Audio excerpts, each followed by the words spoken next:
Center. So on behalf of our Board of Education, our Superintendent, Dr. Bob McBride, and the entire administration, we want to thank you for being here with us tonight. We are actually also live streaming this, so we will have some parents joining us from home. And as parents, one of the things that we want to do is we want to protect our children.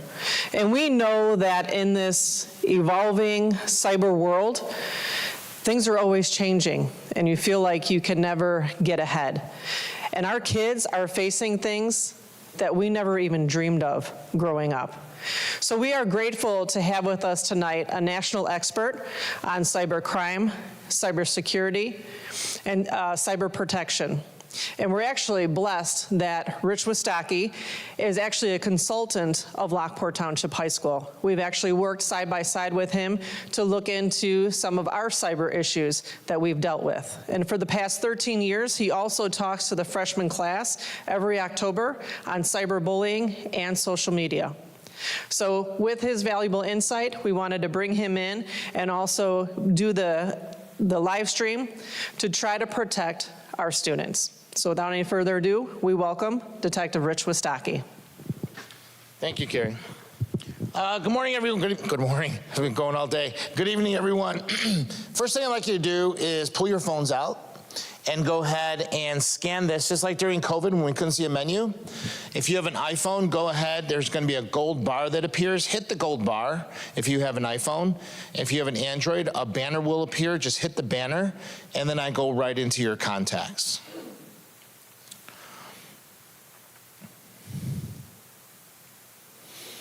Now, the reason why I do this is because I want to be your personal SRO.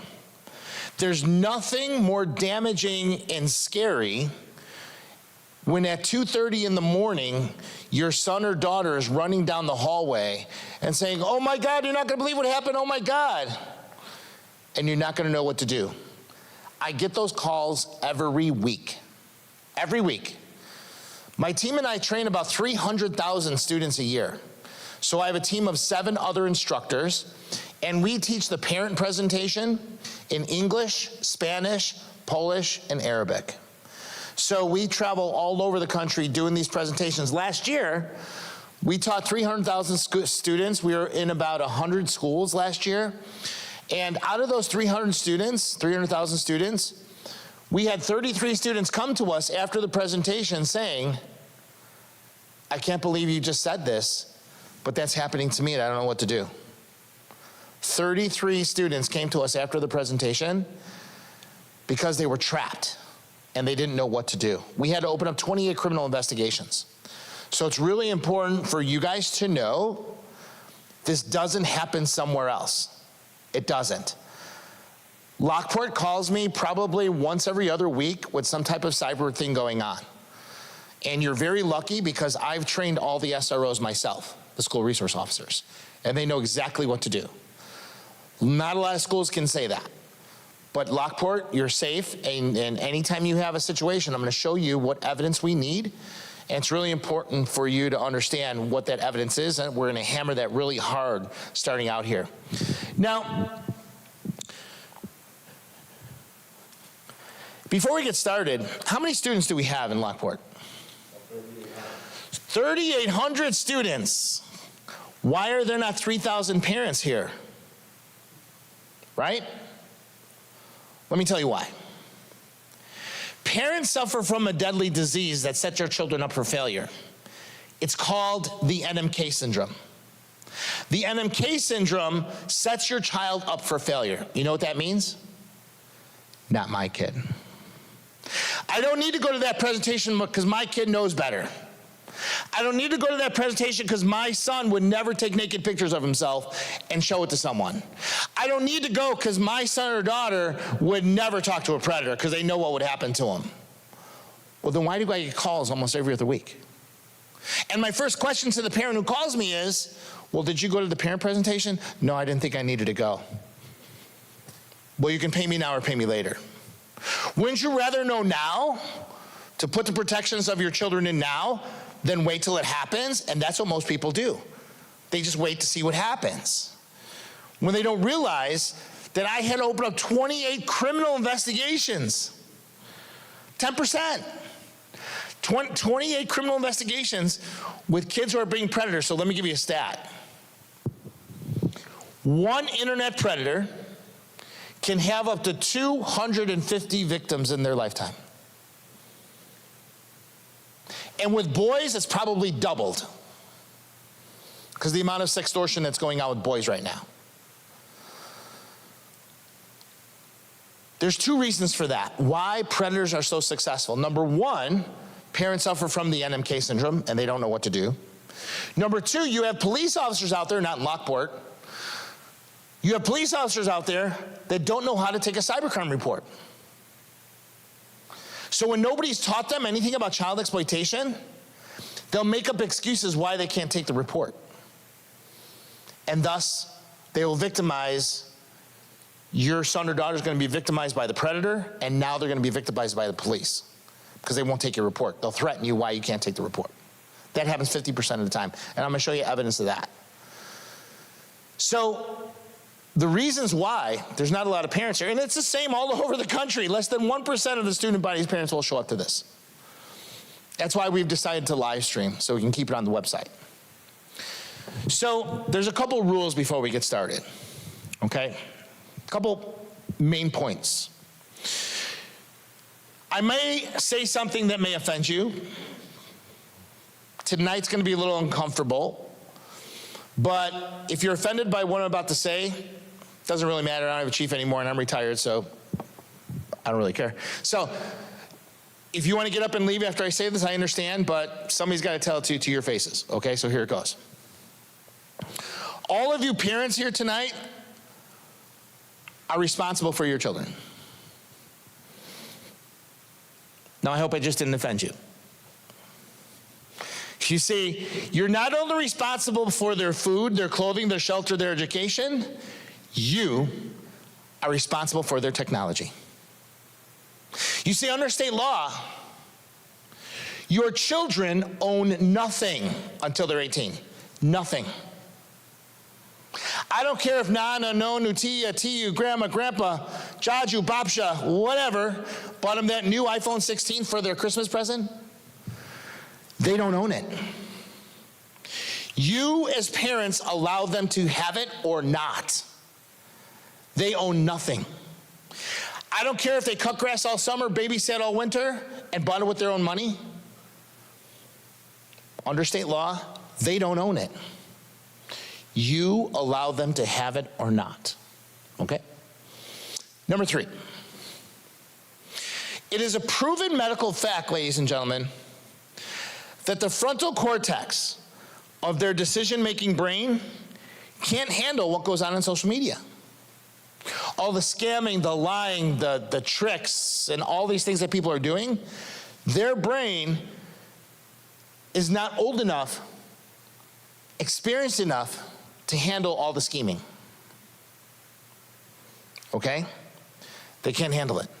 Therefore, there is no such thing as privacy for children. None. If your kid's having a conversation and you ask them who it is and they say, no, that's private. Oh, hell no. No. You are expected, because it's your responsibility to know what they're doing in their device. Because if something goes wrong, who's holding the bag? You are. So you need to understand what the ground rules are when it comes to technology. Number 4, if your son or daughter changes the access code to get into their device and locks you out, that's a consequence. Because you have to ask yourself, why did they lock me out? Why'd they lock you out? Because they're doing something nefarious and something that they shouldn't be doing. If they had no fear, just like people who date, right? What do people do who date? Well, the only way I'll trust you if you let me look through your phone. Oh, hell no. Right? Same thing. You want to trust your kids, right? Well, I'm gonna show you the places they hide stuff and how they're communicating. Okay? It's really important for you to know.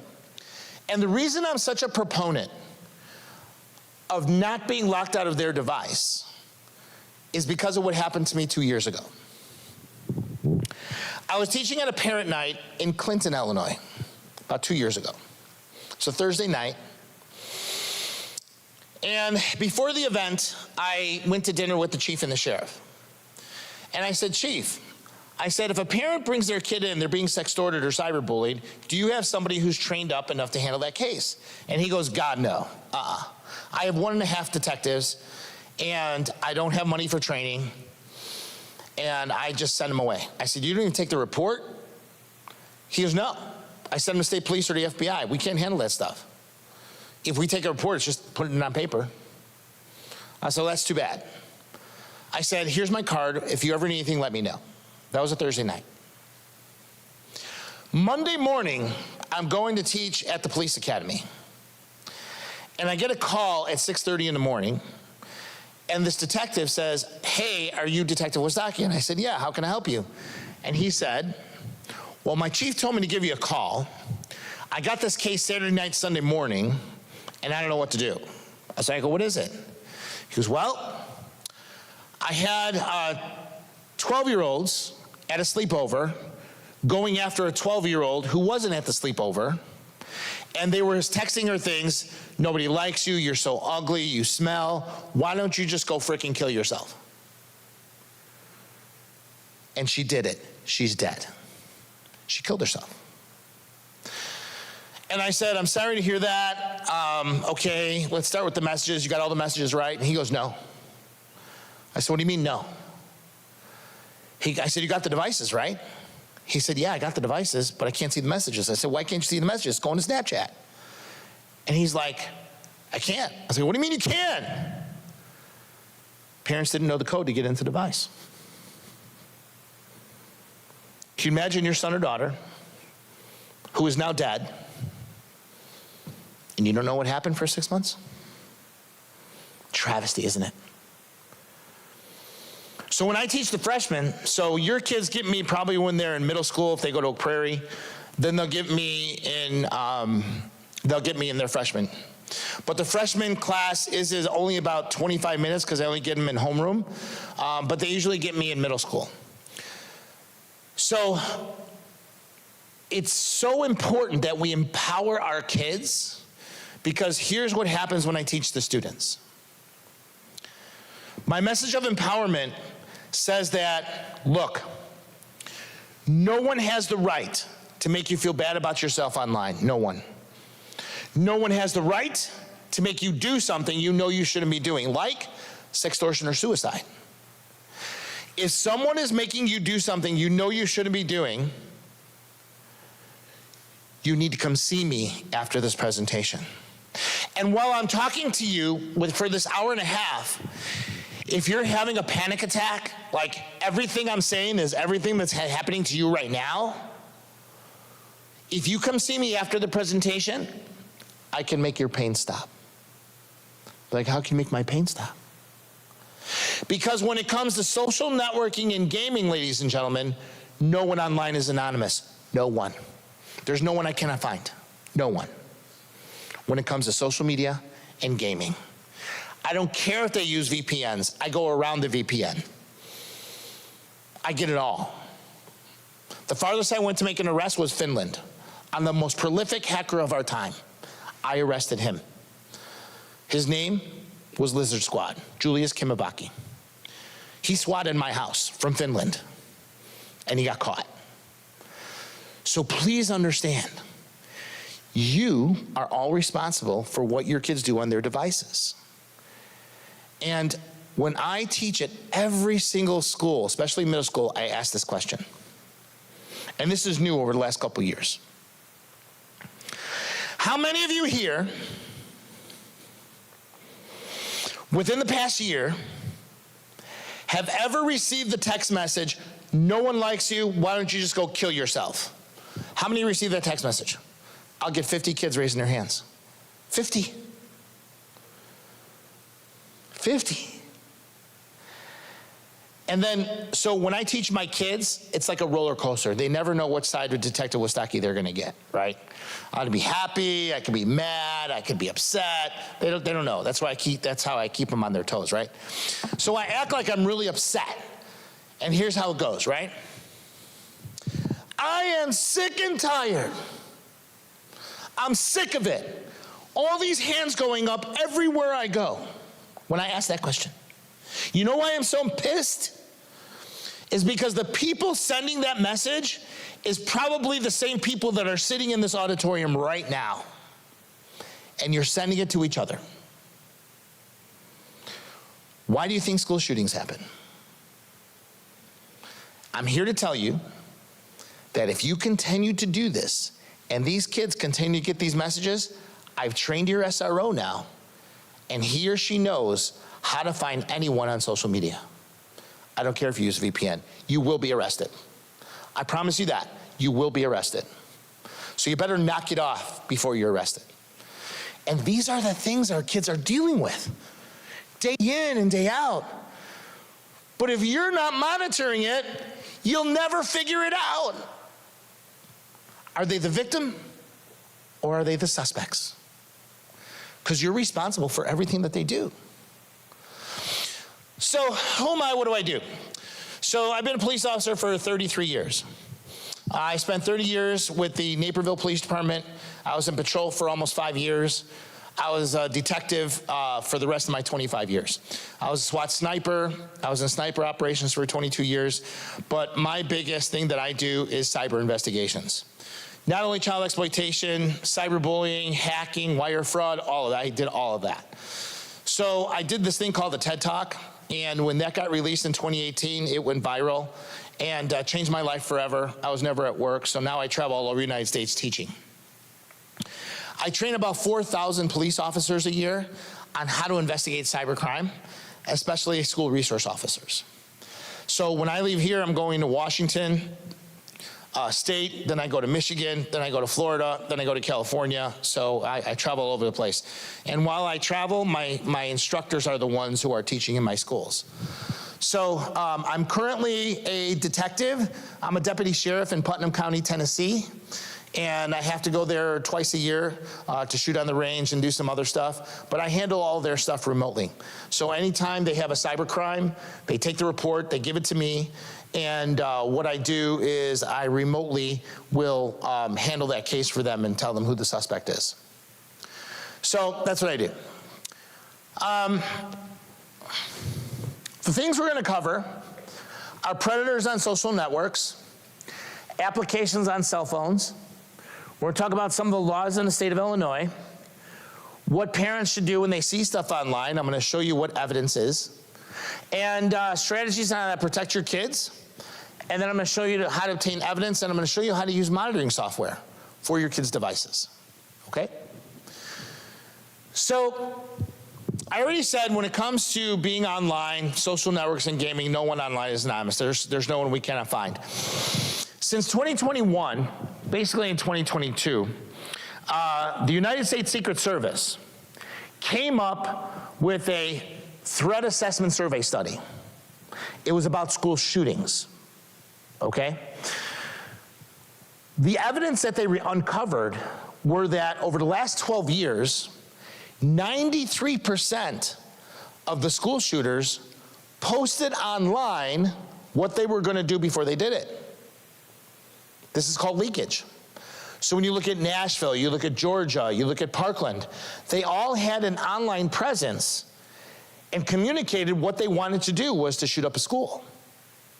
So what I did when I saw that data, I took all of my child exploitation experience and I applied it to school shootings. So I have a class, it's a 3-day class, it's called Identifying and Intercepting School Shooters through something called leakage. And what I do is I take school officials, IT from the school, deans, principals, social workers, assistant principals.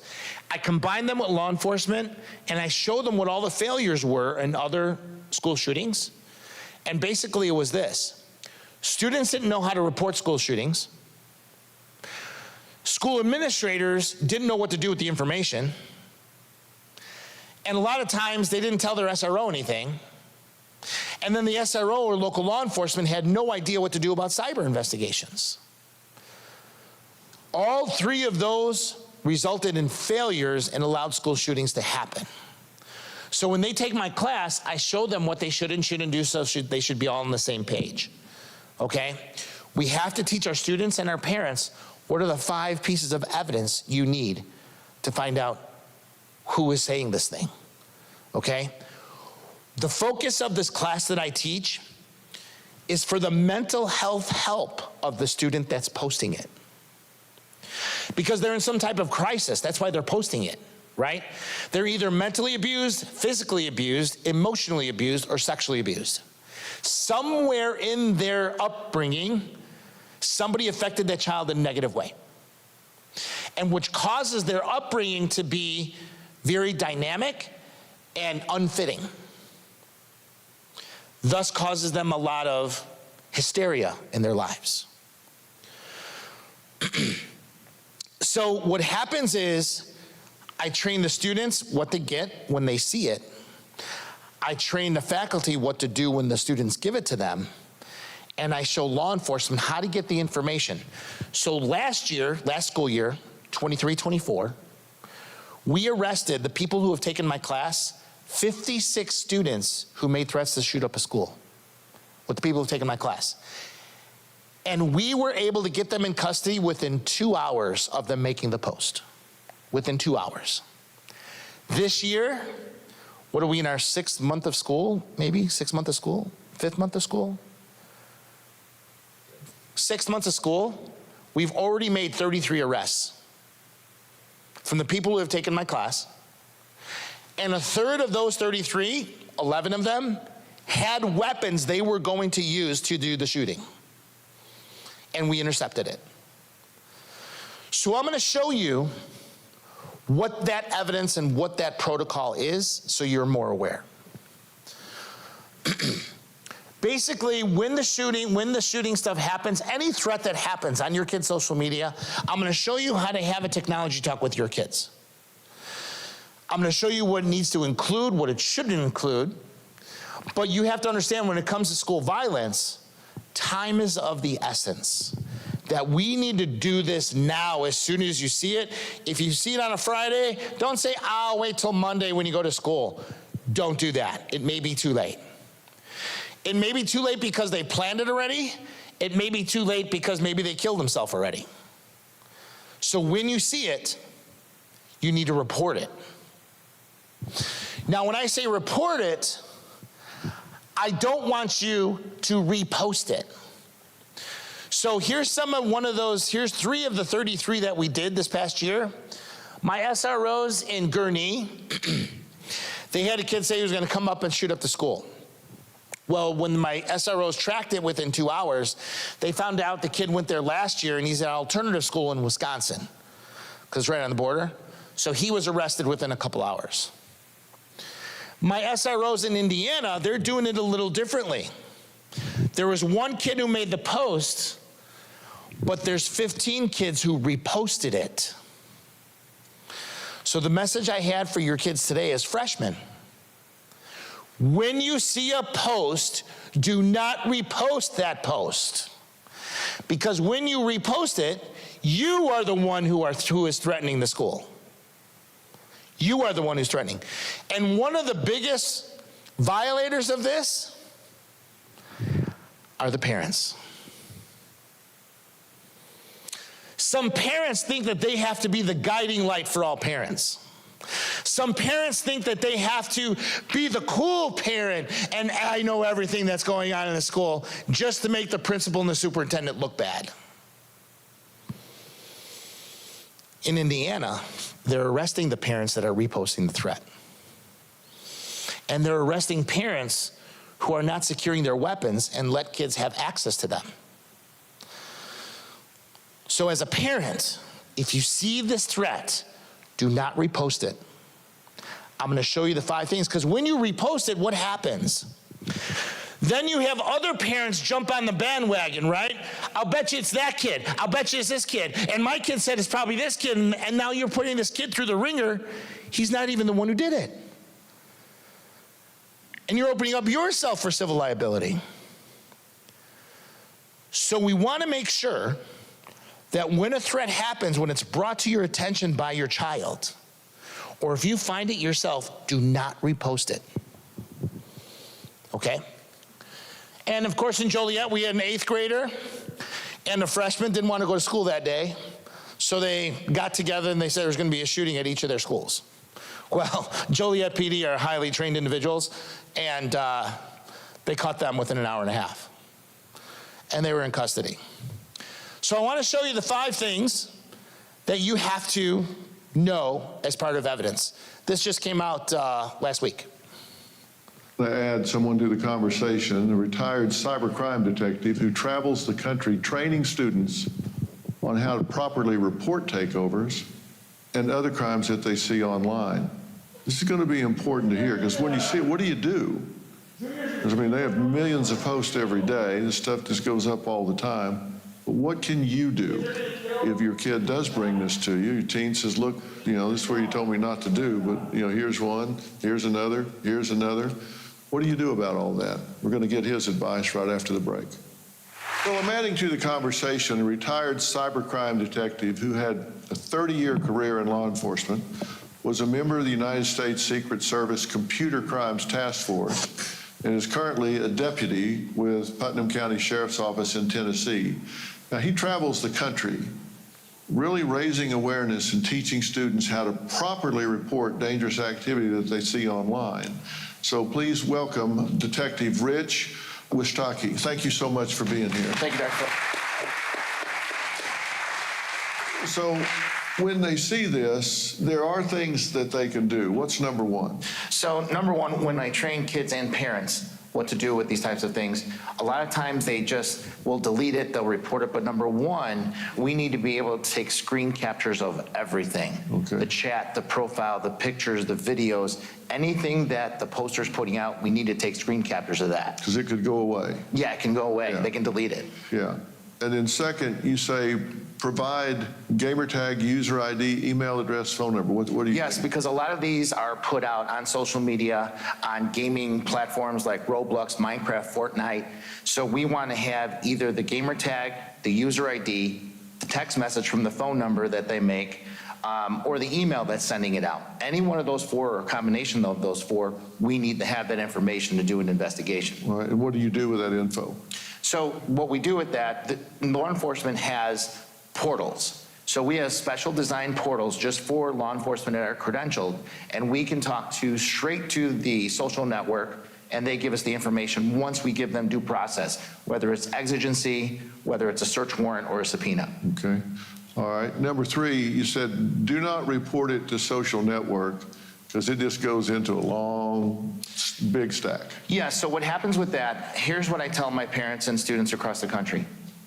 If you're going to report it to the police, do not report it to abuse, because what happens is when you report it to abuse first, right, it goes into a queue where their security team will examine it for TOS, terms of service. So if it violates the terms of service, that account may be deleted. Well, then when you report it to the police, the patrol officer will take the report, it goes to investigations. That could take a week to 10 days. Then once the detective goes and does preservation, subpoena, or search warrant, they've already deleted it. But if you're not going to report to police, by all means, always report it to abuse. You say write a detailed written statement about what happened. Yes, so I want the person who is viewing it to write down exactly what happened, who sent it, and how it made them feel, because in law enforcement investigations, we cannot be alarmed and disturbed according to the Supreme Court. But if I have a victim reporting to us that they're alarmed and disturbed for these reasons, that can go into a search warrant that we're going to serve on the social media to find out what these people are up to. Okay. And then you say print everything and put it on a flash drive. Why? Right. So I want them to, everything that we told them to grab, we want them to print it out and put it on a flash drive. The reason why we need to put it on a flash drive is because of those portals.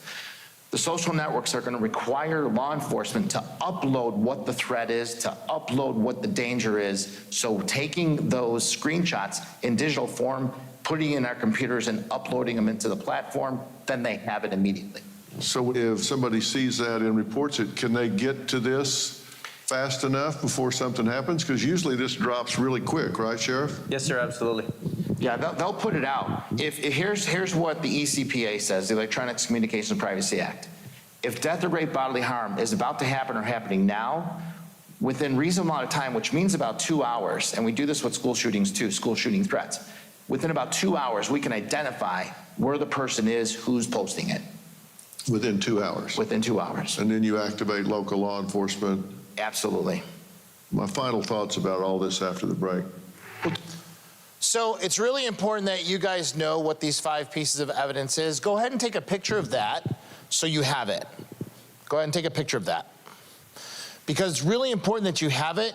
If God forbid something happens to your son or daughter, you want to know exactly what the police need, right? You don't want to be waiting for an appointment for a detective or not knowing. In the meantime, things are being deleted.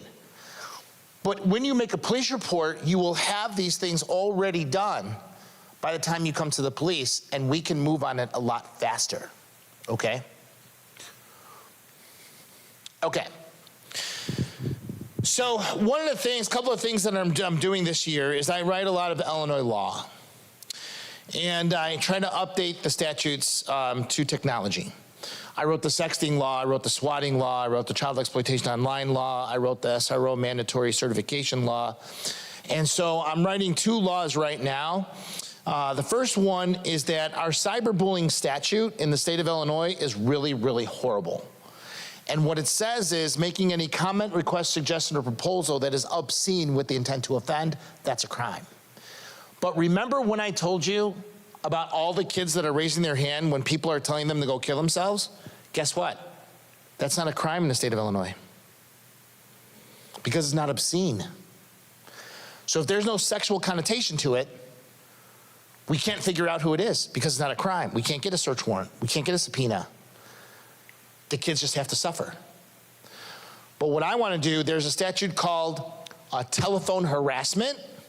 So I'm going to change it to telephone harassment and or electronic communication, which covers all kinds of threats, emotional distress, harassment, covers all of it, so our kids can be better protected. The second law I've affected is that I want every single police officer in the state of Illinois who is going through a police academy to have 8 hours of cybercrime report taking training and child exploitation. Because if we're not training our police officers how to take a cybercrime report, they come up with excuses on why they can't take the report because nobody has ever showed them how. They will say things out like, oh, you want to report the cyberbullying? The guy that handles that works tomorrow when I'm not here. They will say things like, oh, we don't take care of that stuff. You have to report that to the FBI. Or just toughen up and report it to abuse.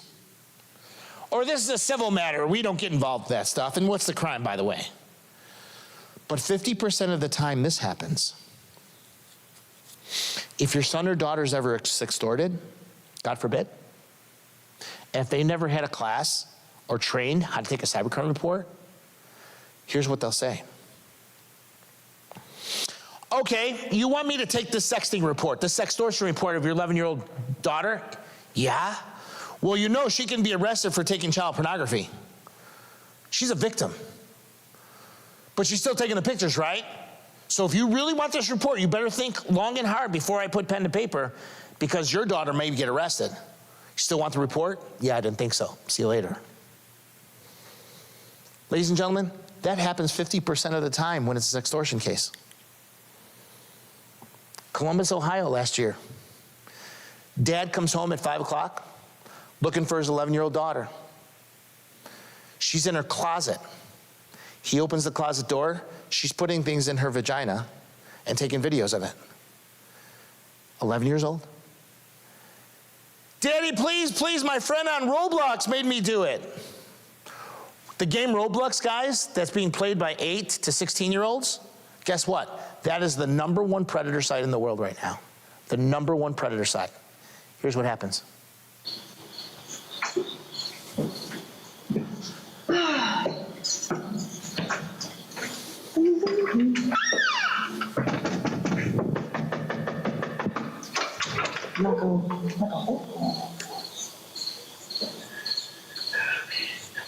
Is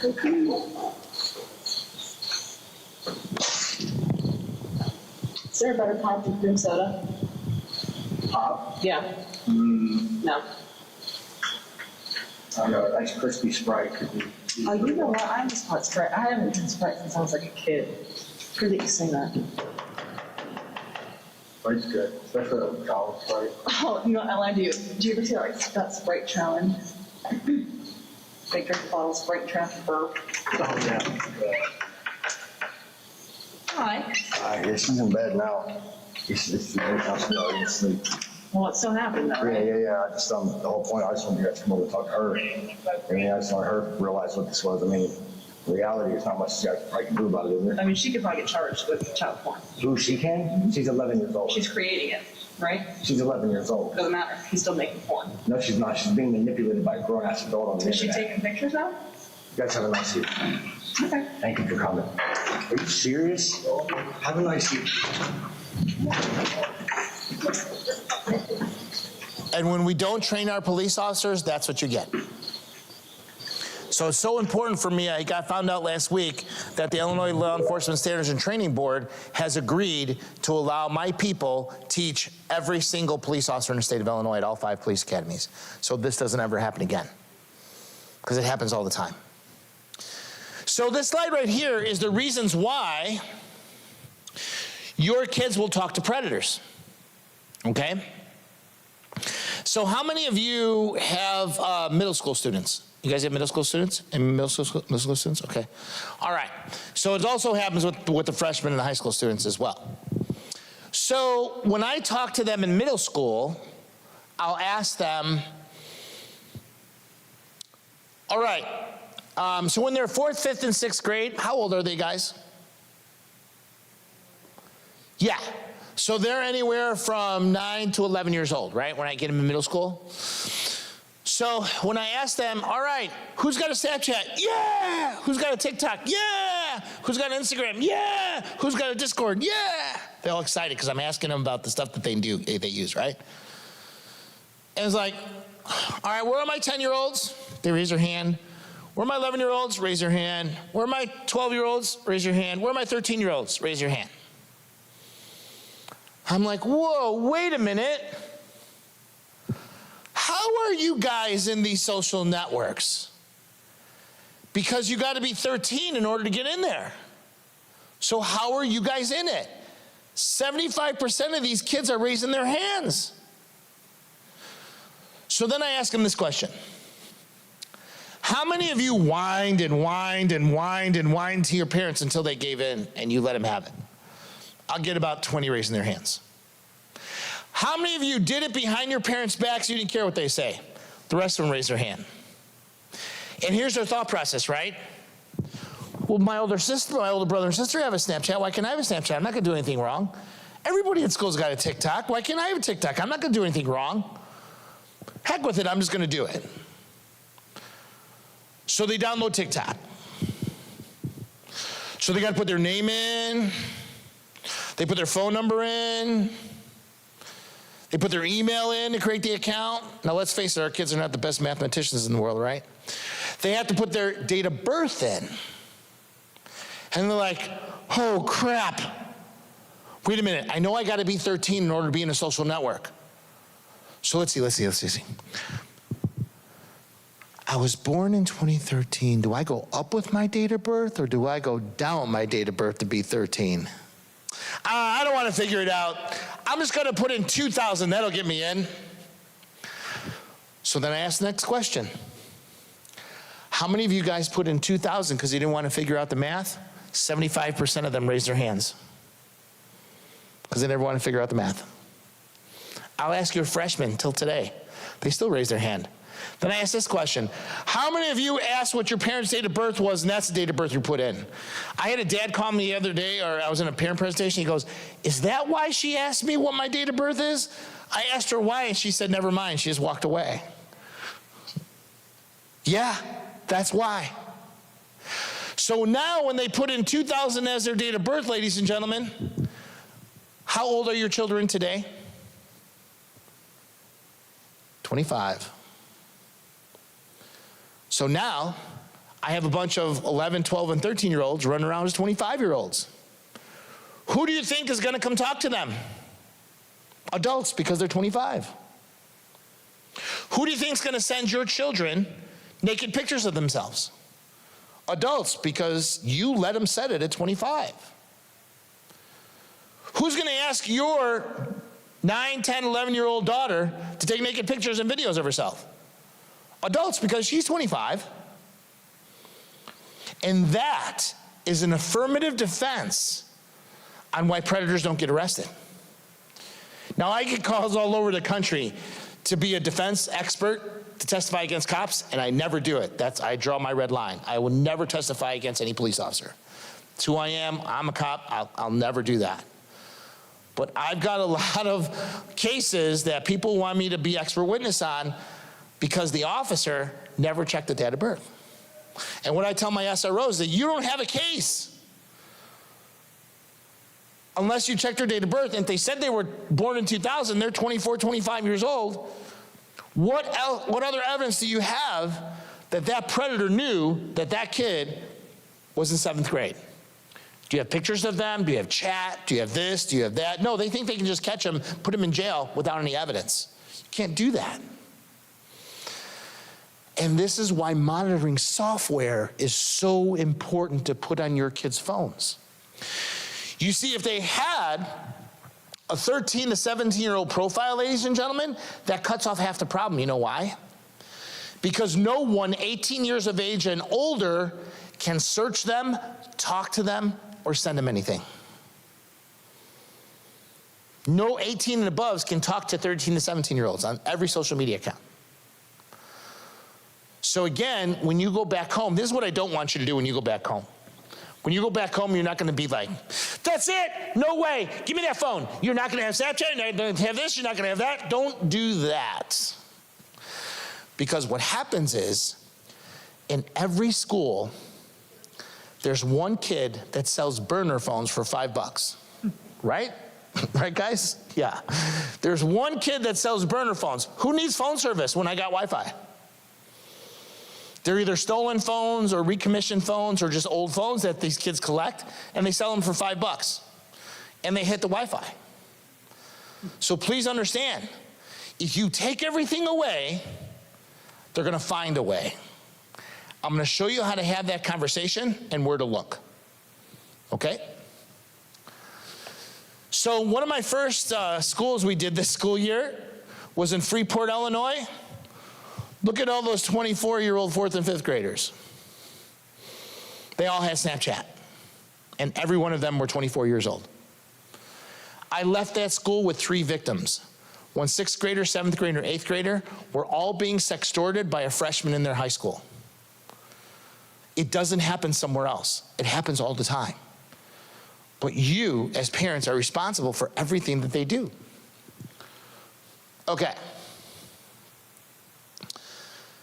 So, let me look at this 1 second.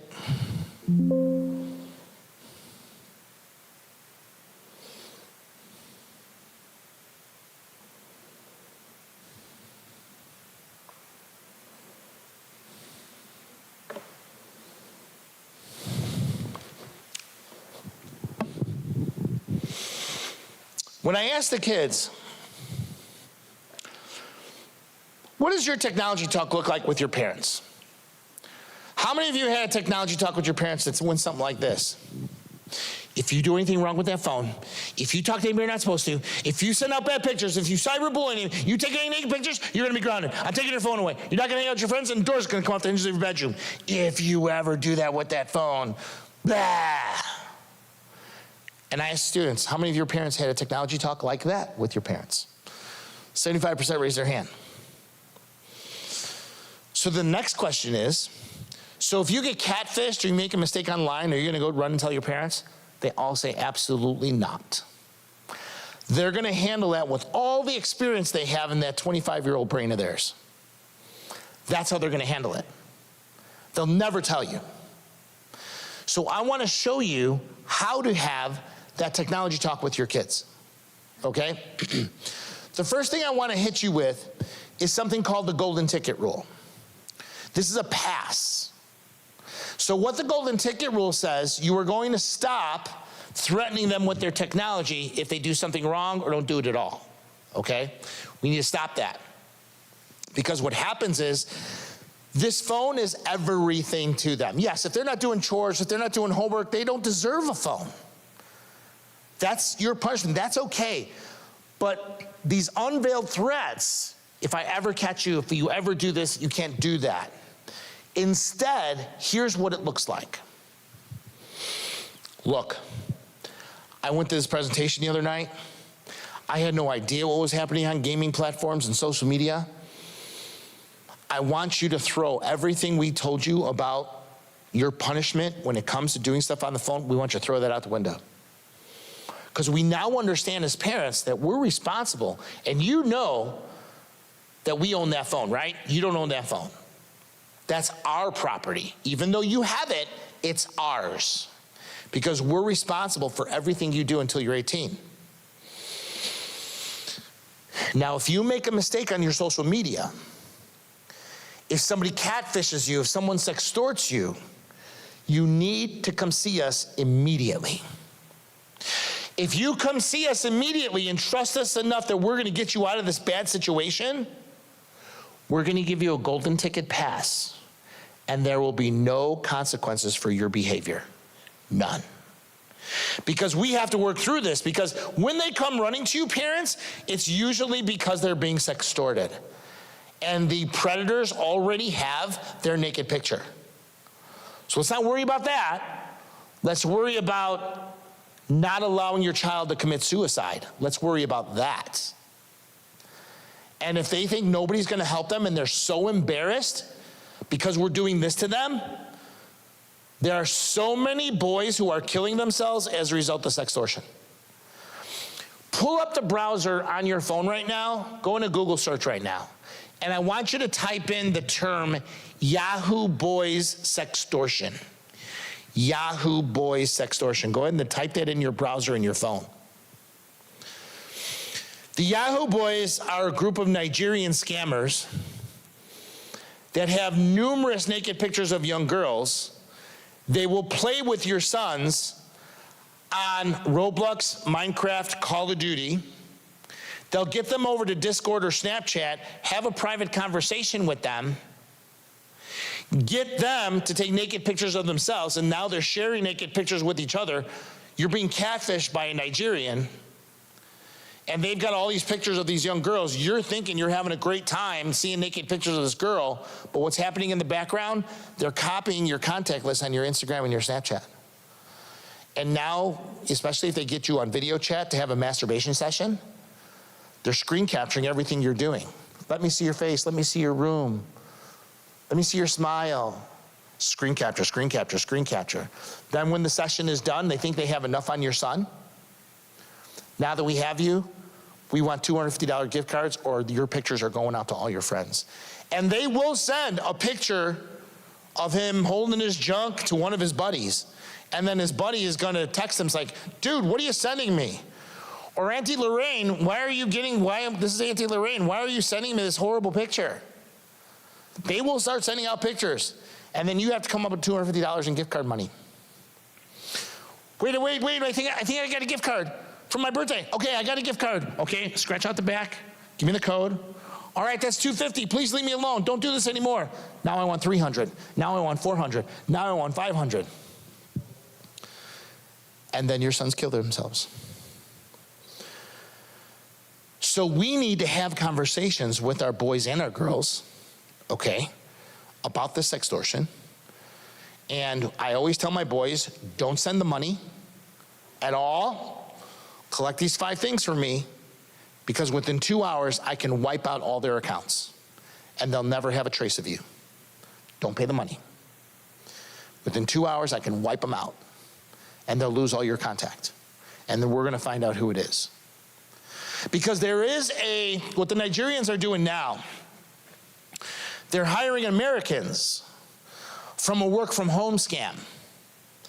So they're hiring these people for an international trade company, open up this bank account, you're gonna be sent gift card money, And once you get the gift card money, you keep 20% for yourself, and then you have to transfer it over into Bitcoin into Nigeria. That's what they're doing now. So there is a nexus to the United States of the perpetrators, and that's how we follow it, because their communications with the Nigerians are solid, and so that's how we get them.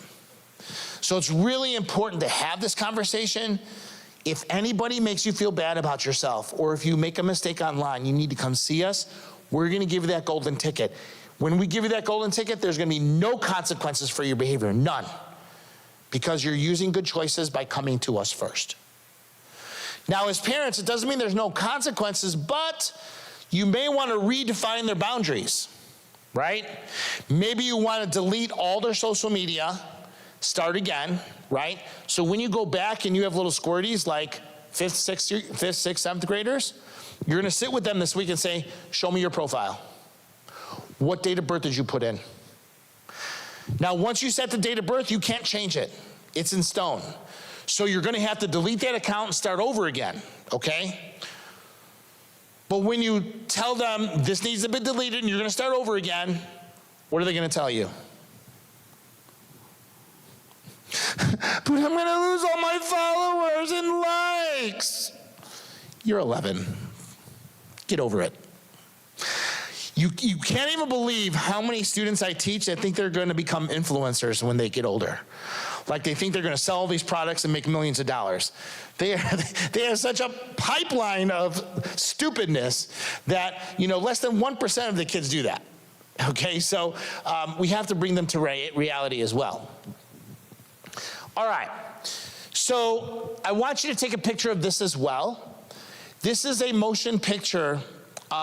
It is a documentary that I was involved in called Childhood 2.0. It's done by the company Bark that does monitoring software. It's an hour and a half. It's on YouTube and it's free. Now, what this shows you is what elementary, middle school, and high school students are doing behind their parents' backs and what they won't talk about in front of their parents. Here's how I want you to watch this.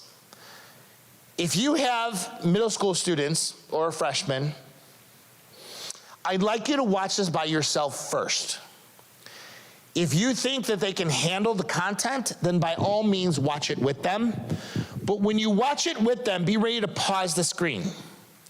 Here's what I don't want you to do, because this is a big icebreaker into talking to them about things that are happening with predators and cyberbullying and stuff like that.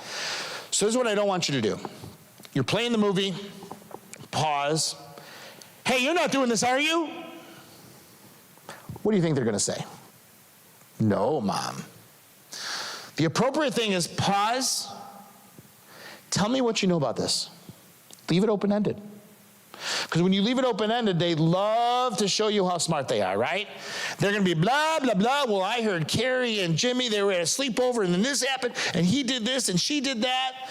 They're gonna be blah, blah, blah, blah, blah, right? Now, how many of you parents are the carpool parents? Like you take the kids everywhere, right? You take the kids everywhere. So like you go to the dances, you go to the athletic meets, you're driving everyone, right? A lot of parents make the mistake of trying to insert themselves in the conversations of the kids. Here's my advice to you. Be quiet. Don't try to be the cool parent. Just shut up and sit there and listen. I was teaching 2 weeks ago, and Dad said, "You're right, detective. You know what I do? I put my earbuds on, I act like I'm jamming out to my music, and I don't have anything, I'm just listening to everything they're saying." Because that's where your intel's gonna happen. Because the kids think you're the Uber driver, right? They're gonna forget you're there, so don't insert yourself. Then when you drop off the first one, you drop off the second one, you drop off the third one, now you're alone with your son or daughter. Don't go home. Go to a parking lot. Put it in park, and you say, "Sweetheart, tell me what that conversation was about." They're like, "Oh crap, she heard that. What am I gonna say?" It opens the door for you to walk in and to find out what's going on. Parents need to be parents. They don't need any more friends. parents need to be mentors, right? And a lot of the biggest mistakes, now I have two boys, both grew up in Lockport, okay? They both went to Oak Prairie. They both played college soccer. The amount of parents that I would see trying to be friends with their kids and allow kids to drink in their house, they knew if I found out, they're all getting arrested. Because I am not gonna have my kid go to someone's house, get wasted and crash. There's something called social host responsibility laws. And what does that say? If you allow teenagers to drink in your house and they leave, they get in an accident, they die or they kill someone else, guess who's holding the bag for that? You are, because you were the host. Whether you knew they were drinking or not, you probably did know. And your insurance will not cover you because you broke the law. You will be held punitively responsible if you allow kids to drink in your house. And you could be arrested, okay? So enough with being friends with our kids and being the cool parent. They can drink at my house. I'm just gonna take their keys. You know how many keys kids carry? So you think they're taking their keys? It's crazy. And then they go out the basement window when they have to go home. Here's a little trailer of Childhood 2.0. Now this is done by clergy, judges, prosecutors, emergency room pediatric doctors, psychologists, psychiatrists. We're all part of this BARC team that we made this, motion picture. Here we go. A long time ago, families were in communities. They were local, they were small. I was born in the very depth of the Great Depression. I was foot to work, carrying wood, carrying water. I knew how to shell peas. I knew how to break beans. We still didn't have electricity. I have 2 Instagram accounts. I use Instagram, Snapchat, and TikTok. TikTok and Fortnite. I can just scroll for hours on end. 11 hours a day. It's been 8, 9. Maybe like 12. It's actually been a way that we can keep track of them out there in the real world where things really are scary. The lives of kids were sort of changing slowly for a while, and then all of a sudden, most kids were able to get on social media, and that's when everything skyrocketed. The rates at which they're experiencing problems continues to increase. We also know that the teen suicide rate increased 56%. Last year alone, we received over 18 million reports of international and domestic online child sexual abuse.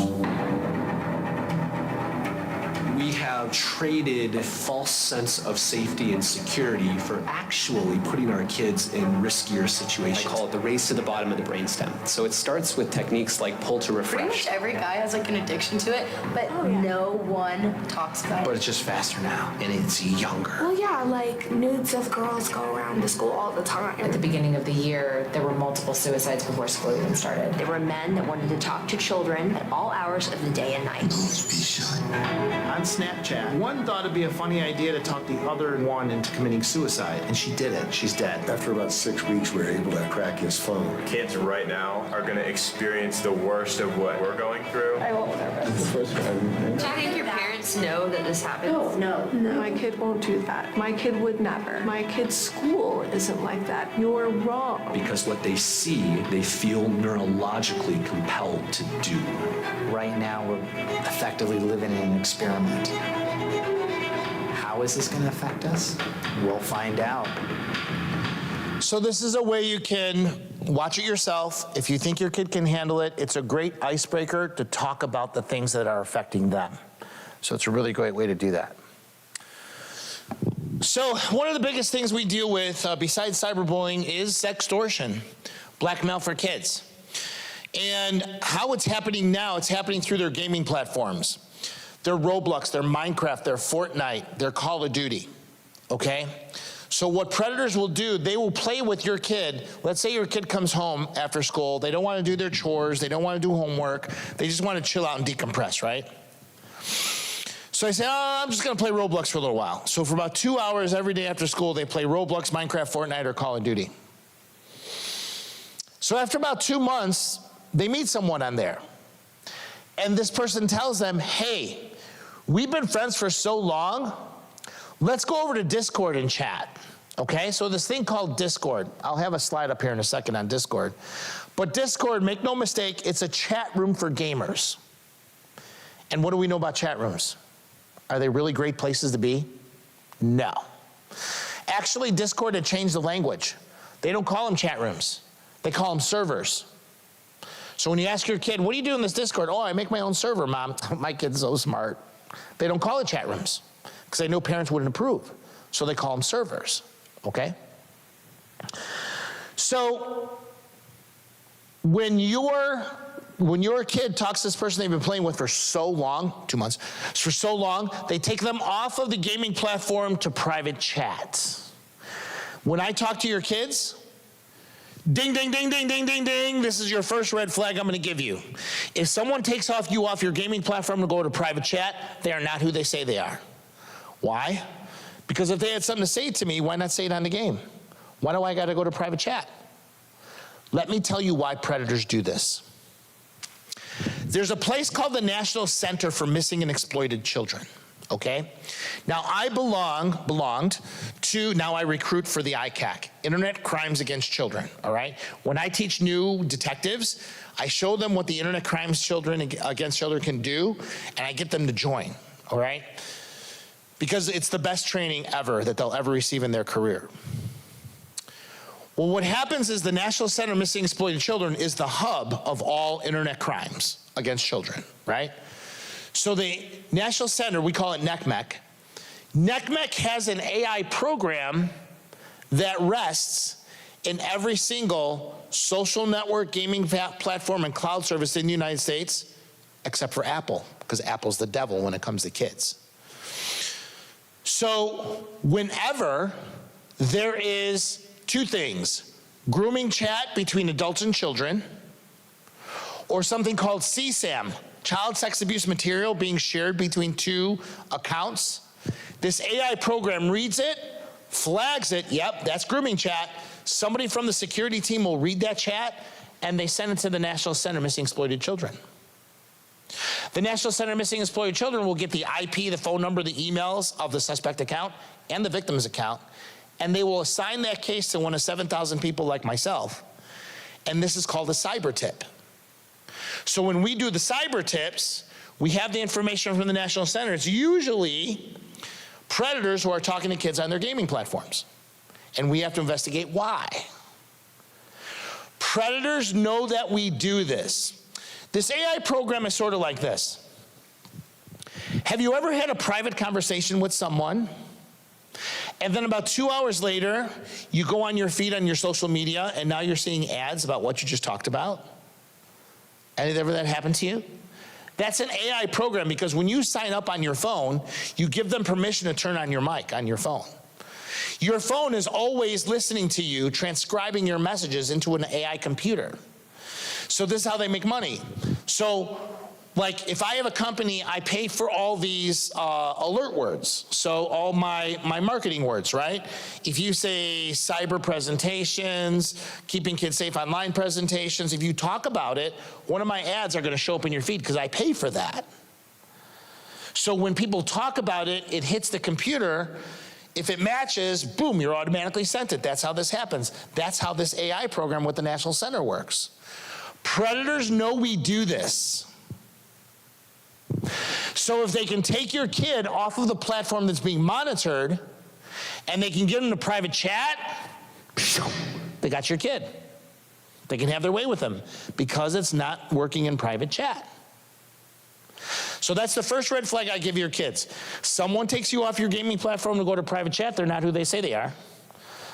Let's say you're not listening to me and you go to Discord in direct messages. So you go to Discord, and here's what happens next.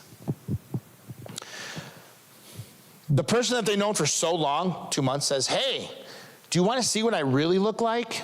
And your kid's like, I don't care. Then they will send your son or daughter 2 or 3 pictures or videos of themselves naked. But it's not them. They're being catfished because they have 250 victims to pick from, right? So now they're sending your kid these naked pictures. And when they send them to your kid's like, what? It's like that. Man. The next thing that comes in the common denominator of every sextortion case is this. Now you owe me one pic because I sent you one. When I talk to kids all across this country, I ask them, how many of you have ever received a text message from someone you know or someone you didn't? You owe me one pic. And I'll get hundreds of kids raising their hands. It's just what they do. So what a second red flag is, someone ever tells you, you owe me one pic, you are about to be a victim of sextortion. So here's what our kids think. If we're not talking to our kids about this stuff, that's why it hurts my heart that there's not a lot of parents here. Because what do parents say to themselves? My kid would never do that. But here's what the child brain thinks. Well, we've been friends for so long, 2 months. We've been friends for so long, I don't want to upset him and we're not play together anymore. There must be some internet law where he says, you owe me one. I guess I owe him one pic. All right, I'll just give him a boob shot. Send it. 3 days later, that friend they've known for so long, you know what they say? Hey, how do you like the new Instagram account I made you with your name on it and your boob shot on it and all the other pictures I have? I'm going to send this to everybody you know if you don't make me more pictures and videos once a day. And your daughter's going to be like, oh my God, I got to go tell my parents. Oh, wait, if I tell my parents, you're going to be grounded. I'm taking your phone away. You're not gonna, I don't want to be embarrassed. I don't want to lose my phone. I don't want to get grounded. He says if I just make him one video, he'll leave me alone. I'll just make the one video. It's never one video. It's never one picture. It's going to continue until your daughter has a breakdown. Now they're being sextorted. So when it comes to girls, this is what it looks like. Her online boyfriend has been asking her for pictures. She wasn't ready, but now all of a sudden she's in love and she's ready today. Here's how it happens. Hi, Zach. Here's another video from my special guy. I can't believe we haven't talked all day. I wish you went to my school or a little closer so we could finally meet. Take it out. Dinner in an hour. Don't spend too long on the phone. Okay,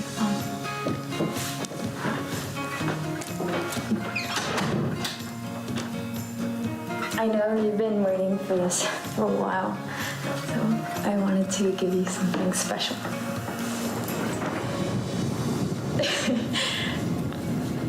Is this okay?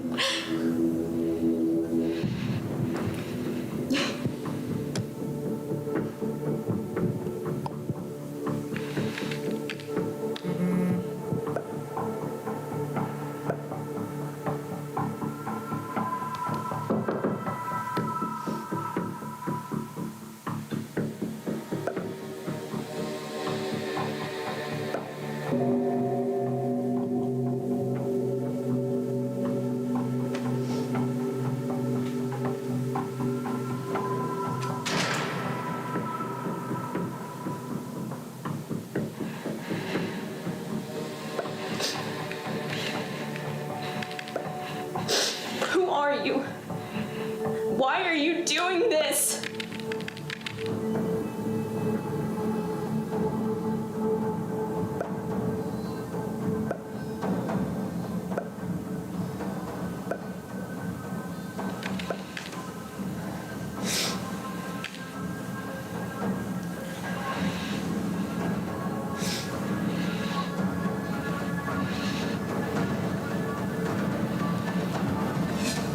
See all the victims? Now I want to show you what happens with boys. Probably in January of this year, and we've really kind of seen it exponentially grow around June. Sextortion is a problem no parent wants to find their child caught up in. Compromising pictures or conversations threaten to be exposed. And now, law enforcement is seeing a new shift in how sextortion happens. It shows gangs targeting adolescent and teen boys instead of girls. Casey Cronin has more in tonight's special report. It starts out simple enough. A young boy receives a social media friend request from a cute girl he doesn't know. But there's much more to that message. So they'll do 100, 200, 300 friend requests in one single day, Rich Wistocki is a retired Naperville cybercrime detective who now travels the country talking to students and law enforcement about cyber safety. We're seeing a break right now where gangs all over the country and all over the world are sex trafficking young girls. And their job is to engage in boys' conversations online and in video chat. Once the boy and the girl are video chatting, Wistocki says the girl does this. They ask the kid, do you like what you see? And then they start engaging in sexual activity over a webcam. Well, what's happening in the background? That gang person who has trafficked this young girl, screen capture, screen capture, screen capture. Wistocki says the young girl will also ask the boy to see his face and his room, things that will make him identifiable. While that's happening, in the background, they're copying all their contact information on their Snapchat and their Instagram. So when the sexual activity is done, the gang person comes up on the camera and says, now that we have you, you better send us $250 in gift cards. Wistocki says some boys will go get their parents' credit cards so they can send the money to the gang that is sextorting him. And then it's either being sent to the Philippines, the UK, Russia. The trends that we're seeing are international offenders, specific kind of to West Africa, Nigeria, the Ivory Coast. Chicago HSI Special Agent Susan Jensen investigates child exploitation cases. She's also seen this new sextortion shift. Our office is receiving leads on a daily basis with individuals that have been exploited. While it can be difficult to prosecute an overseas offender, Jensen says Homeland Security's Cybercrime Center is working closely with its international field offices and foreign governments to try to make that happen. There are steps you can take to protect yourself from becoming a victim. A lot of what we're seeing now is Instagram and Snapchat, different social media sites where kids have their profiles that are unblocked, they're not private, and then they have their list of friends available for everybody to see as well. Jensen says making your profile private is one of the biggest steps you can take to protect yourself from sextortion scams. She adds it's one kids don't often do.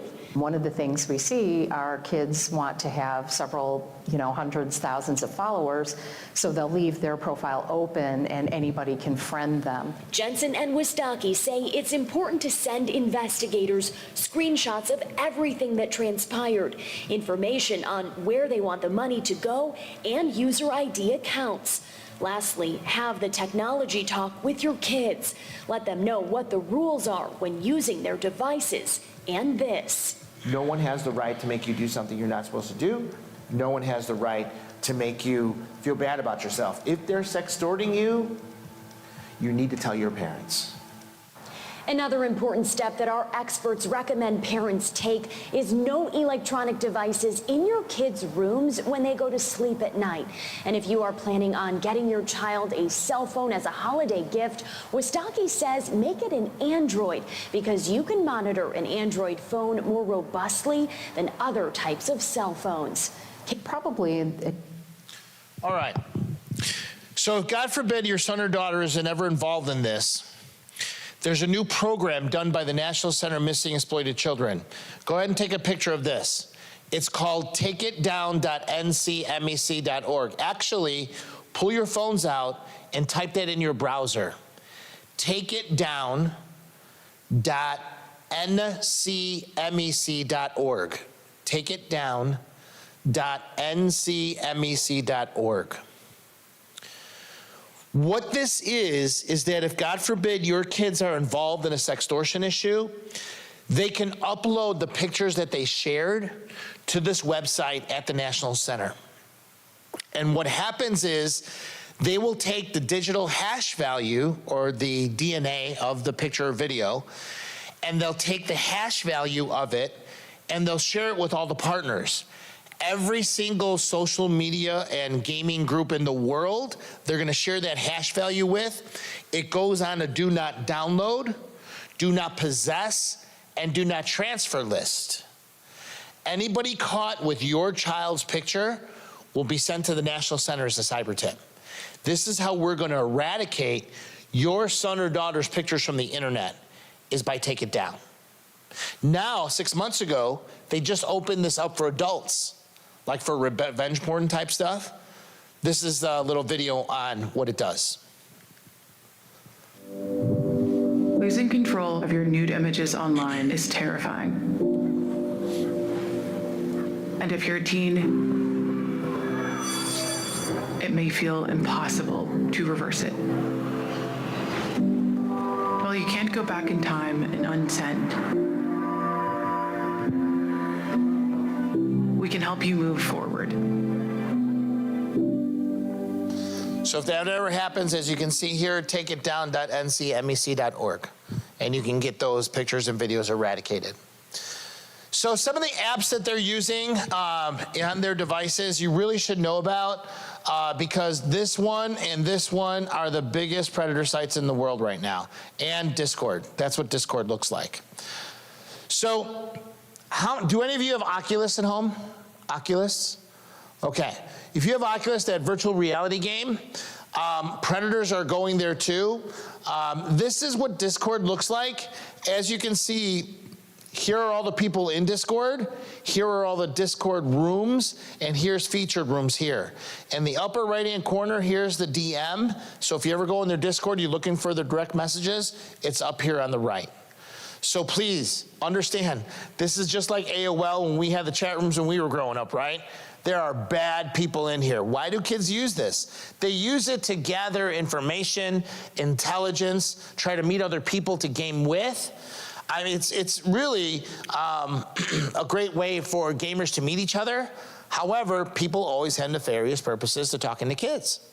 And that's where it happens. Where do predators go? Where the kids are. So it's like Roblox, okay? So in Oculus, we caught our first Oculus predator here. Basically, I have 4 rules if you use VR. But I don't see anybody having VR in their home, so if you do get it, they're only allowed to play VR in a public room in the house, not their basement, not their bedroom. Living room, dining room, kitchen, family room. That's it. Number 2, you need to go into settings and turn the speaker on in the headset. Turn the speaker on.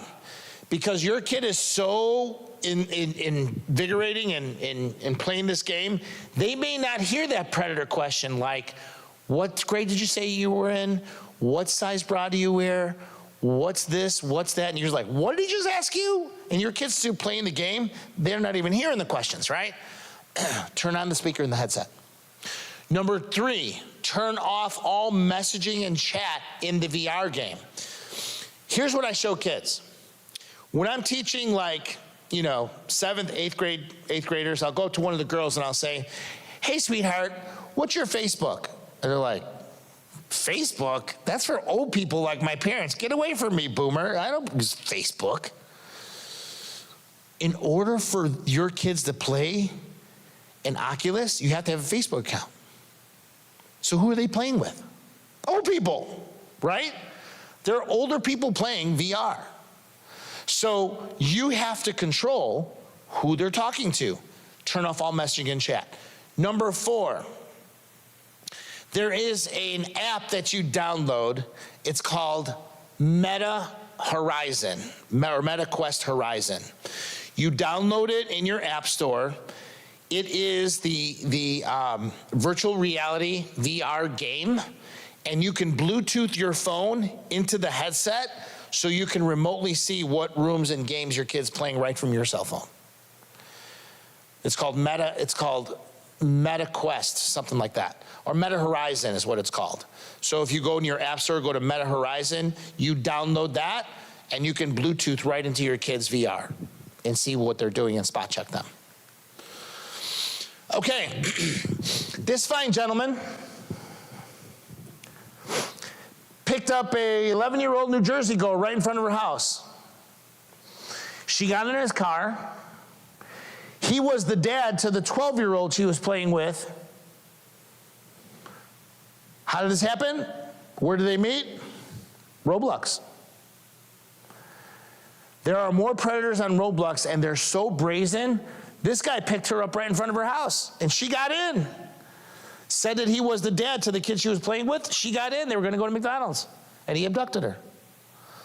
So please understand, the predators go where the kids are, all right? One of the biggest mistakes parents make is you have to ask yourself this question. Do I allow my child to charge their devices in their rooms at night? When you allow your child to charge their devices in their rooms at night, you're sleeping. They shut the door so you can't hear them. There's no need to talk. It's typing, reading, and performing. And a lot of parents fool themselves. Oh no, I don't let any of those devices go in the room. She only has her Apple Watch. Well, what do you think this is? This is an iPhone. Everything they can do on their iPhone, they can do on an Apple Watch. So don't kid yourselves. The common denominator of when I wasn't working undercover, like I had a real victim, like I was taking over their account, you know what the common denominator was? I had a parent allowing them to charge their device in the rooms at night. When I was undercover, I had to be up at 1:30 and 2 in the morning because that's what predators expected. The easy victims were up at 1:30, 2 in the morning. And when you allow it, you're allowing predators to come in your kids' bedrooms. But when you go home and try to institute this, what's the blowback you're going to get? When you institute this rule, if you haven't done it already. But I needed to wake up in the morning. Go to Walmart and buy a $10 clock. It works the same damn way. But I had to set 3 alarms or else I'll never get up. Go on Amazon, buy 3 for $2. Put them in strategic places of your room. Their ass is going to have to get up out of the bed. You have to be the parent. Just because the technology exists, ladies and gentlemen, doesn't mean you have to use it. Because if you allow them to have their devices in the rooms at night, this equals this. How many kids are falling asleep in school now? A lot. And I tell my teachers, the reasons why they're falling asleep in school, because you have parents allowing them to have their devices in their rooms at night. They're allowing them to game. They're allowing them to go through those rabbit holes in TikTok, just like we do, right? So please understand, guys, if you're getting a bad report on your kid falling asleep in school, guess what? Whose fault is it? It's your fault for allowing them to have their devices in their rooms at night. All right.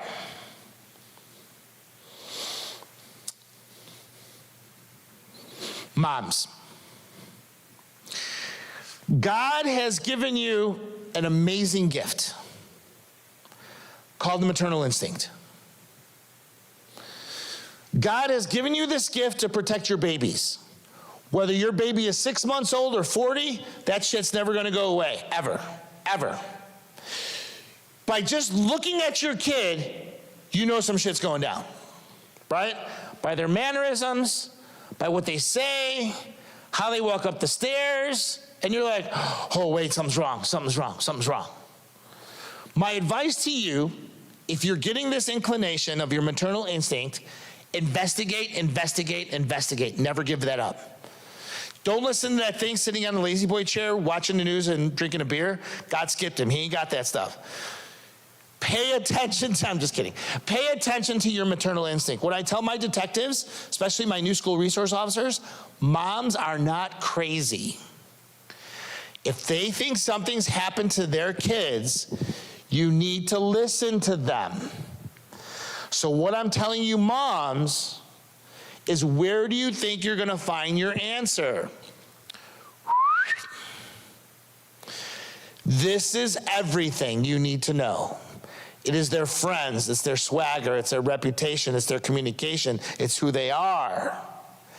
Everything you want to know, the reason why you're feeling this way, is in here. You just got to look. And I'm going to show you where to look. Okay? Now, a lot of parents make the mistake of trying to be friends with their children. Again, I can't say it enough and stress it enough. Our kids need no more friends.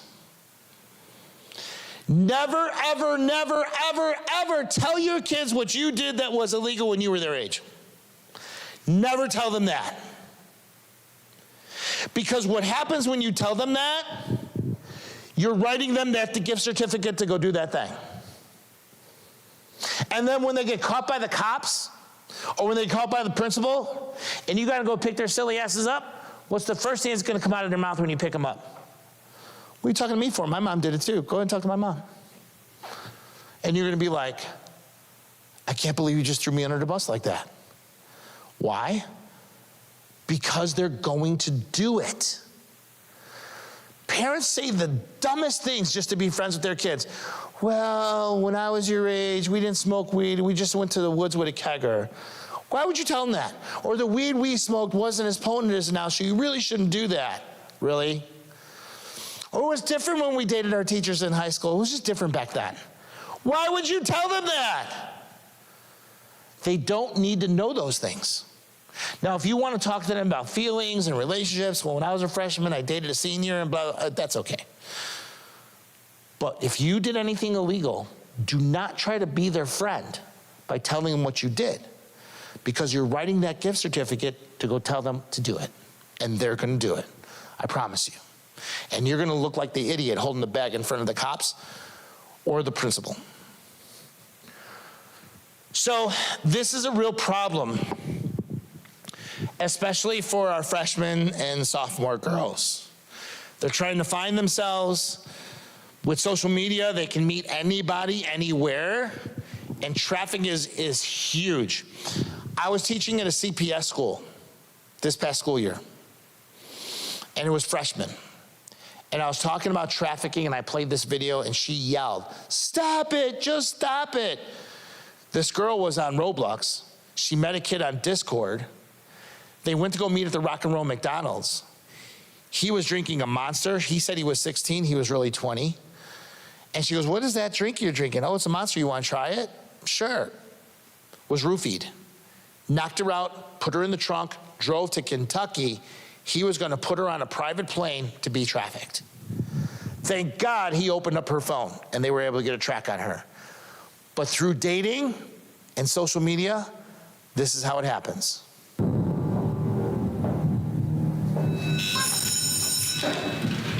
Okay, everyone can run for me.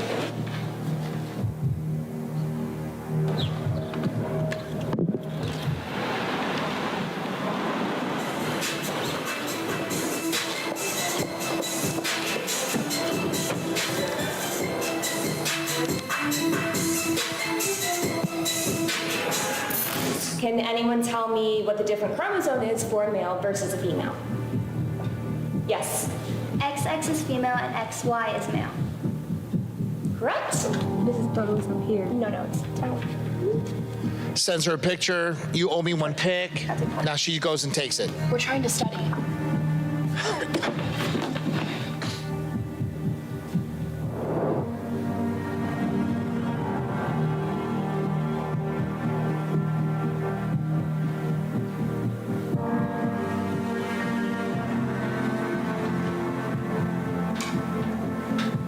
What is this? Nothing. What is this? What are you doing? Nothing. Who is that? Nobody. Who is that? Who are you texting? Nobody.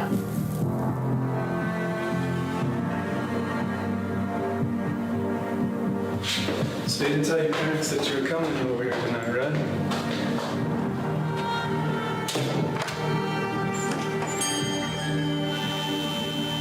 I tell my girls, don't ever, ever allow a man to tattoo you, because they will own you for the rest of their life. And this still happens till today.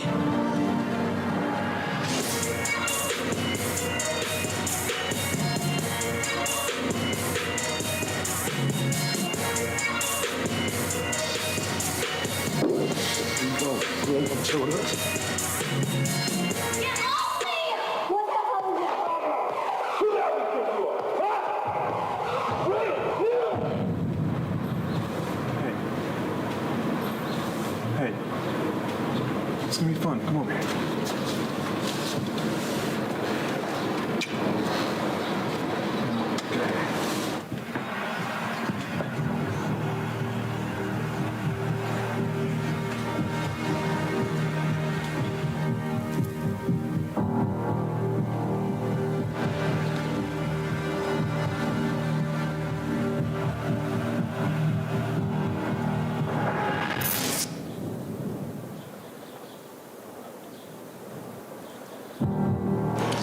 Again, another reason why we need to be monitoring our kids' devices, because we don't know who they're talking to. So I want you to go, let's do a couple exercises here to get you acclimated on where kids are hiding stuff. So go ahead and go in your App Store, your Google Play right now on your phone, and I want you to type in hide my pictures or hide my videos. Go ahead and type that in your App Store or Google Play in your phone. Hide my pictures or hide my videos.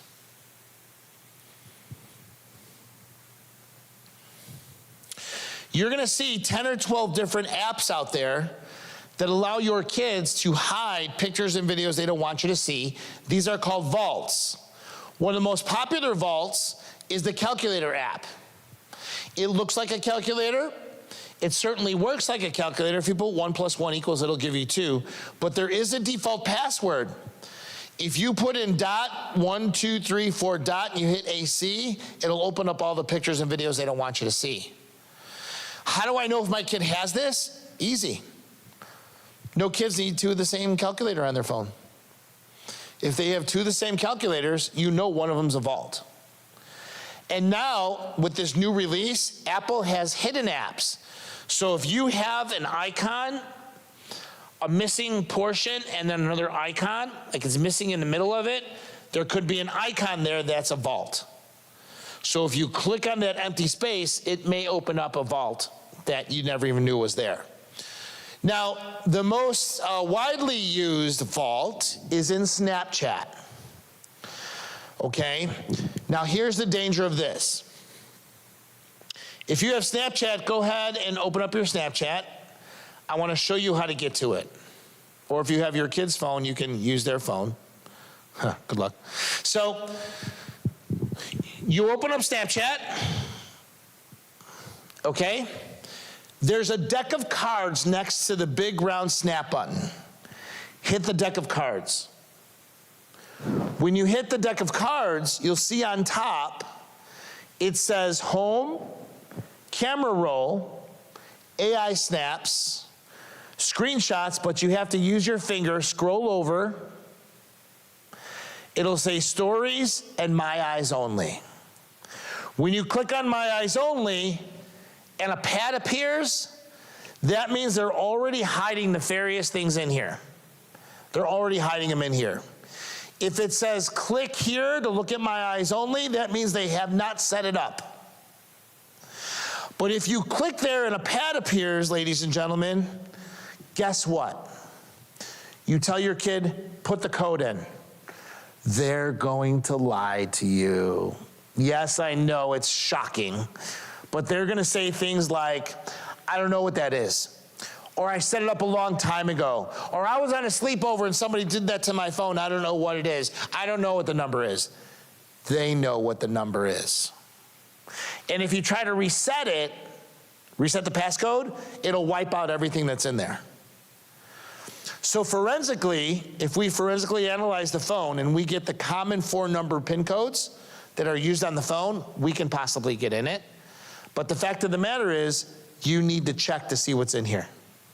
But you have to have that conversation with them. Look, I learned about this My Eyes Only. I want to see what's in it. If you have things that you shouldn't have, we'll talk about it. But I need to get in here because I want to make sure you're not living dangerously because I'm responsible for you. That's all part of the conversation. You have to get into this My Eyes Only. And if they're resistive, they won't let you in. What do you think's in there? Can't be anything good, right? So you have to use your intuition and your parenting skills. All right, I want to go over some laws with you so you know what they are in case, God forbid, any of this stuff happens. So here's our cyberbullying statute. Making any comment, request, suggestion, or proposal which is obscene with the intent to offend. Hopefully this is all going to be changed in the next couple months. The cyber stalking statute, what this says is when he or she knowingly engages in a course of conduct, that means 2 or more occasions, directed at a specific person, and he or she knows or should know that this course of conduct, 2 or more occasions, would cause a reasonable person to, number 1, fear for his or her safety or safety of a third person. There is a number 2, suffer other emotional distress. But we can't charge anybody with it, but we can get orders of protection and get subpoenas and search warrants if it gives the victim emotional distress. This happens a lot, whether you know it or not. The new cyberbullying now, ladies and gentlemen, let me get past this one. The new cyberbullying now is kids are making fake accounts to mimic or look like kids that they don't like. And from the fake account, they'll threaten someone or they'll threaten the school. So when I teach my people at this school and my SROs, if it looks like a duck, walks like a duck, talks like a duck, it's not a duck until you've done the investigative process where we know 100% sure where this account is coming from. So when I ask the kids, how many of you know someone, or maybe it happened to you, where a fake account was made to make someone look bad? I'll get 10, 20 kids raising their hands. It happens all the time. Here's what the law says. A person commits false personation when he or she knowingly and falsely represents him or herself to be another actual person and doesn't act in such an assumed character with the intent to intimidate, threaten, injure means injure the reputation of, defraud, or to obtain a benefit from another. If someone's making a fake account, this is the crime we would charge them with. Now finally, this law is what is happening all the time because of TikTok.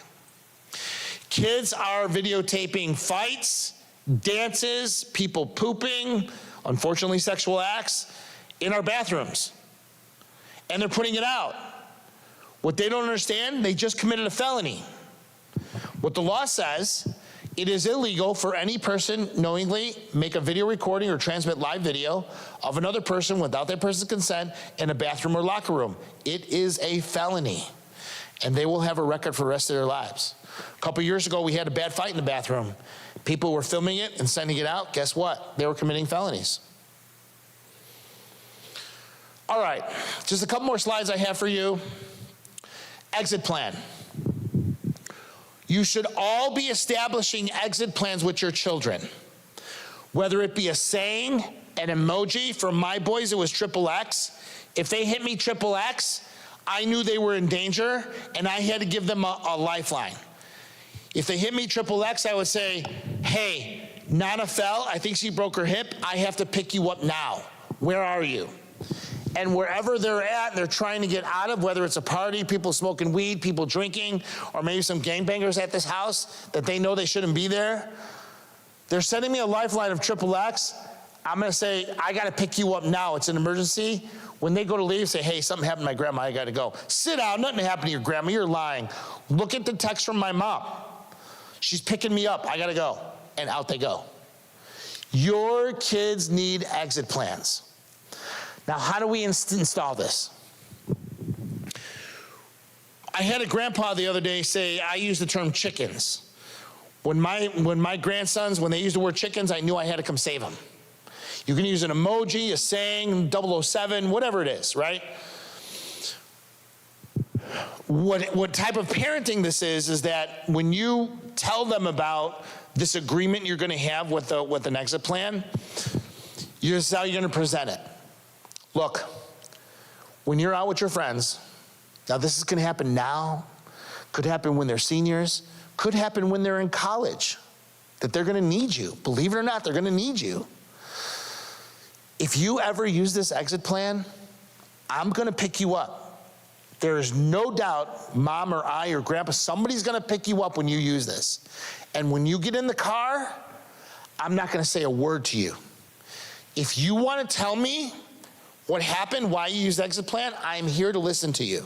I may ask you, but look, because you're using adult decisions to get out of a bad place, I wanna commend you for that. I'm not gonna ask you any questions if you don't wanna tell me. Just know that I'm responsible for you, and I am there for you. Anytime you wanna pull this exit plan, I will be here. And our kids need to know that. They need to have a lifeline from their parents and their guardians. Okay. One of the things I tell the kids to guide what they post is the 3P test. Before you send any post or TikTok or Snap, if you were to first show it to your parent, your pastor, or your principal, what would they say before you send it?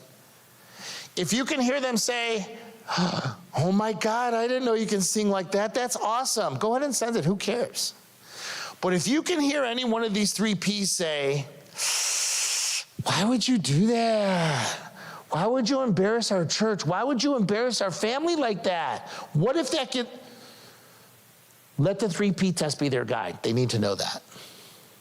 Okay, so I want to show you a little bit about how monitoring software works, okay? Now, monitoring software, the best is Bark, bar none. Now, if you have an iPhone, Apple does not allow real-time monitoring of devices. If you're in a gray area thinking about buying your kid a cell phone, make it an Android or a Bark phone, because Apple does not allow real-time monitoring. It'll work, but it won't get into the social networks. It won't, okay? So here is a, I don't know what happens to the volume on this video. I have to reload it, but this is exactly how the Bark phone or Bark works. So he's getting a text message. Can hardly hear it. I was going to invite you to the party. No one in school likes you. Why don't you just go kill yourself? You're such a waste of space.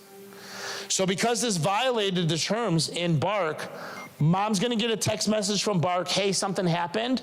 She opens it up. She can see it's an Instagram, and someone sent her son this. You never want to see your child struggling. Now she can have a conversation with him. But today, the threat is hidden. Whether it's cyberbullying, sexting, sextortion, drugs, alcohol, self-harm, you are going to get these alerts.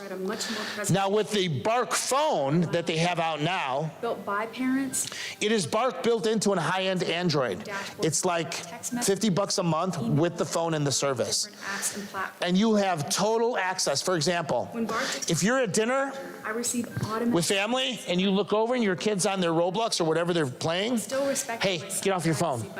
They put it away. Every single message. 10 minutes later, you're looking, they're still on their phone. I'm going to fix him. You can have whatever phone you want. Doesn't matter. This helps me. You're going to open your phone. Trust each other. You're going to be able to turn off that phone remotely and keep it off.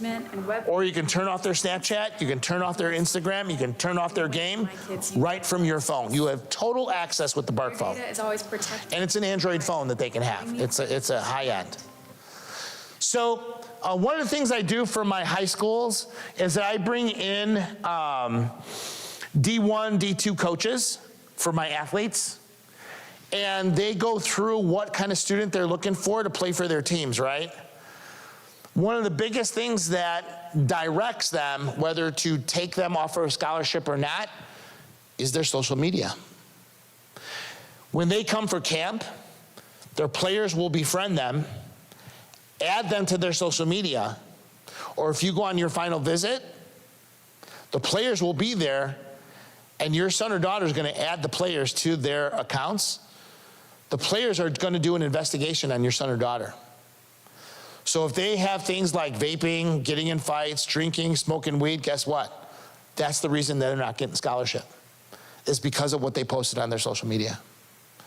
So please understand, I've been through this twice. Both of my boys played college soccer, and they definitely look in their social media before they offer them a scholarship. Just remember that. So one final thing I want to go through. When I talk to the kids, this is the final slide, but this is going to be an exercise for you. If anyone ever tells you, don't tell your parents, that person's going to harm you. I don't care if it's at school, social media, gaming, your team, at church, anyone, anywhere tells your child, don't tell your parents, they're going to harm you. So here's the exercise I have for you. Open up the text messages on your phone right now.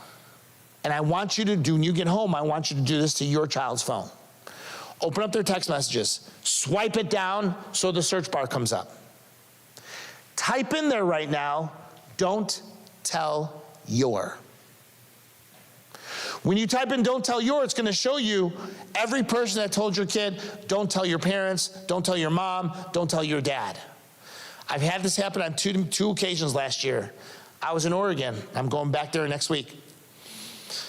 I had a mom, a gasp when we did this exercise. She looked and said, don't tell your mom. Make sure you delete these text messages. Did you like it when I kissed you in the hallway? Did you like it when I touched you in the closet? So I called the principal over after the presentation. I said, do you know this girl, Sarah? No, I don't know a Sarah that goes to our school that would know her. Well, see this phone number? I hit info. See this phone number? Put this phone number in your phone like you're going to send it a text message. So he puts it in, 519, blah, blah, blah, blah, blah, blah. And act like you're going to send it a text message. It was the maintenance guy hiding as Sarah. He was having a sexual relationship with her daughter. And he continued to tell her, don't tell your mom, don't tell your dad, don't tell your parents. So when we do this exercise in the text messages on your kid's phone, put in the search queue, don't tell your, and see what comes up. Hopefully nothing will be there. So a couple more things. Here is a Facebook group called Parenting in the Tech World. It is attended by over 500,000 parents. I strongly suggest you add yourself to this group, and you can ask any question. You can peruse through all the questions. I am one of the moderators. I'm one of the admins to this. You can ask any question, and the whole team chimes in whenever you have a question. The final thing is, if you want to look about what Bark monitors, just go ahead and Google what Bark monitors, and you'll see a Bark phone, an Apple phone, or an Android phone, what it monitors, and you can go through the list. And that's my information. Thank you so much for coming tonight, everyone. Can I answer any questions from any one of you? Any questions you may have? I'll be here for a little while. Go ahead. The Bark is a phone, but it's also an app? Yes, either one. Either one, yeah. Does it work on tablets? Yes, yes it does. You just go to that website, what Bark monitors, it'll show you all the tablets it monitors and what it does. Any other questions? You have my contact. Thank you very much for coming, and have a safe rest of your year. Thank you. Before you leave, just want to say thank you to Rich. Thank you for those watching online. Thanks for those who came out. Rich is a great resource. You have his contact information. Many parents have reached out to him, and like I said, he's been a great resource to us here at Lockport High School, so we can't thank him enough for his service and for keeping our kids safe. Have a great night. Thank you very much. Thank you.